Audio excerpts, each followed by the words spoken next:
Welcome to the show. We have a great show today. This is going to be a quick one. This is my sort of second installment of Tools Day Tuesday, or Tuesday Tools Day. Tuesday, whatever. The day that I review tools. So Tuesday, I've decided, is going to be tool review day. This may not continue beyond this week, but we'll see. It was popular last week, so we'll give it another try. And I'm actually kind of excited about this one because there's a tool in my shop. No, it's not my angle grinder. I know I have bragged that thing up constantly, and it is one of my favorite tools. But there is another tool that I really haven't talked a lot about, but I use it on just about every project. And when I bought it, I wasn't sure it was going to be kind of the right thing. I felt like I needed something like this, but is it going to be too much money? Is it going to be not enough? Should I buy something that's higher quality? But when it came down to it, there is really no way that I could have gotten more for the money than I did when I bought this 1x30 belt grinder. It does a fantastic job, especially for the money that I put into it. This is a very, very inexpensive grinder. In fact, I don't know that there is a cheaper belt grinder than this 1x30. At least I haven't found one. And yet it has stood up to a lot of abuse in my shop. I basically haven't even ever cleaned it.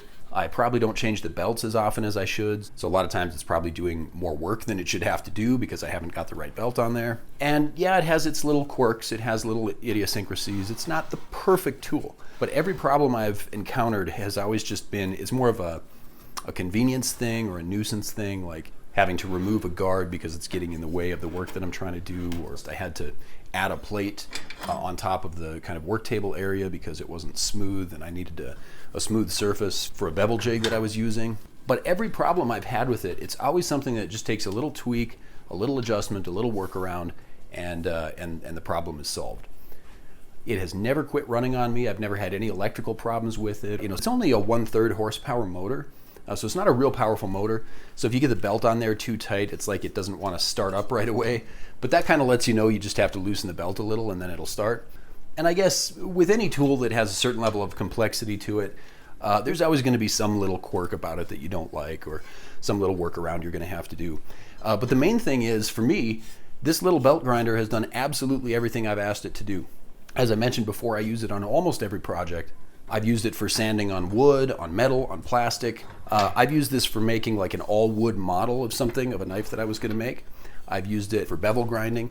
I've used it for putting the final edge on a knife without even using a strop, just using this belt grinder.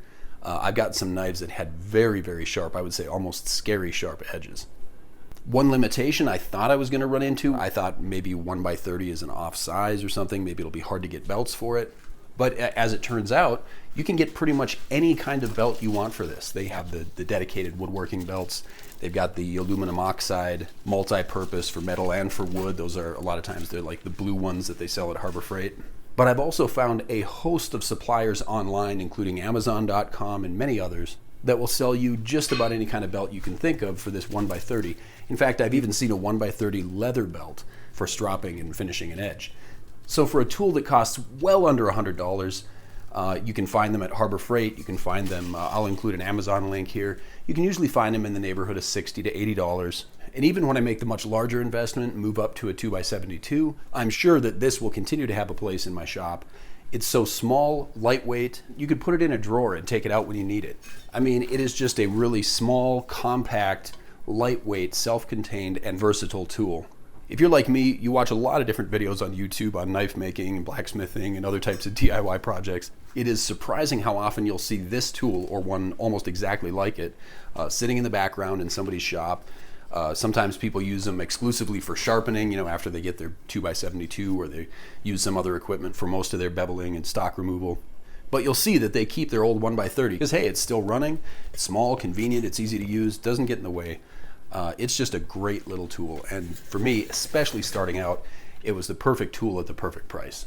So that's about it for the bragging, and I don't want to claim that there are no drawbacks to it. It has its quirks. It's not an absolutely perfect design, but the one thing that has really impressed me with it is I have used it and abused it for, like I said, for almost a year, and it just keeps running, keeps doing whatever job I ask it to do. So if you don't have a 1x30 like this, I would really recommend that you go out and pick one up. I got mine at Harbor Freight. It was a long time ago. I don't remember exactly how much I paid for it, but they're usually between 60 and 80 bucks no matter where you find them. But if you don't have a Harbor Freight near you, or if you'd rather use an online supplier like Amazon, I will give you a link below that you can follow. I have an Amazon affiliate account. So I will link to, I think it's the exact model that I use. I know the price is about the same. So you can follow that link, and if you do decide to buy there, I do get a small commission, so that's a great way to help the channel if you want to. Also, if you're looking for belts for 1x30, I'll look for that on Amazon too, and I'll include a link to that in the description below. Well, thanks so much for watching the video. I hope you got something out of it. If you enjoyed the video, subscribe to the channel. And as always, I will say, whoever you are, whatever you're doing, have a wonderful day, and we'll see you in the next video.